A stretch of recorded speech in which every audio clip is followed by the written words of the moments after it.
پتہ ہے اگر تم بہت عرصے سے صبر کرتے آ رہے ہو اور خود کو اللہ کے فیصلوں میں راضی کیا ہوا ہے تم نے، اس کے ساتھ دعائیں مانگتے ہو اور اپنی مانگی دعاؤں پر یقین رکھتے ہو، تو پھر بے فکر ہو جاؤ، تمہارا انعام قریب ہے اور بہت جلد تمہارے حوالے کر دیا جائے گا۔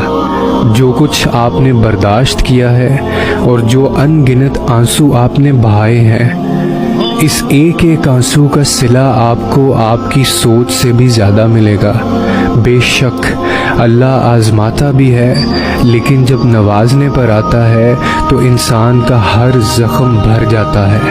اور پھر تمہیں ایک بات کہوں کہ جنہیں اللہ نے ہی تمہارے قابل نہیں سمجھا، وہ پھر کیسے تمہارے لیے بہتر ہو سکتے تھے؟ ایک نظر ماضی کی طرف دوڑاؤ اور سوچو کہ کتنی ایسی چیزیں ہیں جنہیں تم اچھا سمجھتے تھے، مگر ان سے تمہیں سوائے دکھ کے اور کچھ بھی نہیں ملا۔ سوچو تمہارے ایسے کتنے غلط انتخابات تھے جن کی سچائی اگر اللہ تم پر نہ کھولتا تو تمہاری زندگی کیا ہوتی۔ جو کسی کے ساتھ غلط نہیں کرتے، اللہ ان کے ساتھ بھی غلط نہیں ہونے دیتا۔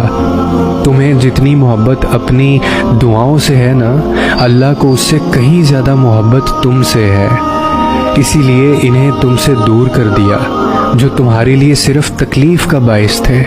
کیوں بھاگ رہے ہو تم پھر ان کے پیچھے جس سے اللہ نے تمہیں بچا لیا ہے؟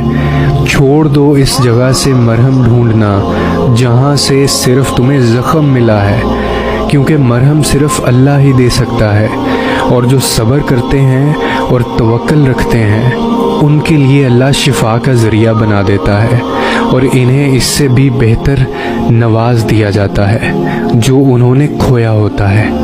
اور پھر اللہ پاک تمہاری زبان کو مانگنے کی ہمت تب دیتا ہے جب وہ تمہاری دعاؤں پہ راضی ہونا چاہتا ہے۔ تمہارے دل میں بار بار ایک ہی خیال کا آنا اس کی جانب سے اشارہ ہے کہ تم اسے مناؤ۔ وہ تو ان دعاؤں کے لیے بھی وسیلے بناتا ہے جو تم نے اس سے کبھی مانگی ہی نہیں ہوتی۔ پھر وہ ان دعاؤں کو کیسے ادھورا چھوڑ سکتا ہے جنہیں تم تڑپتے ہوئے اس سے بار بار مانگتے ہو؟ اس دیری سے مت گھبراؤ، بس اتنا یاد رکھو کہ جو کام اللہ کی رضا کے لیے کیا جائے وہ عبادت ہے، پھر چاہے وہ انتظار ہو، یقین ہو، صبر ہو یا دعا ہو۔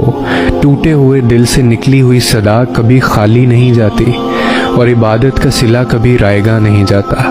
تو پھر یہ سب جانتے ہوئے بھی تم کیوں اس سے مانگتے ہوئے تھک گئے ہو جو تمہیں دیتے ہوئے نہیں تھکتا؟ تمہاری دعائیں ہی تمہارا یقین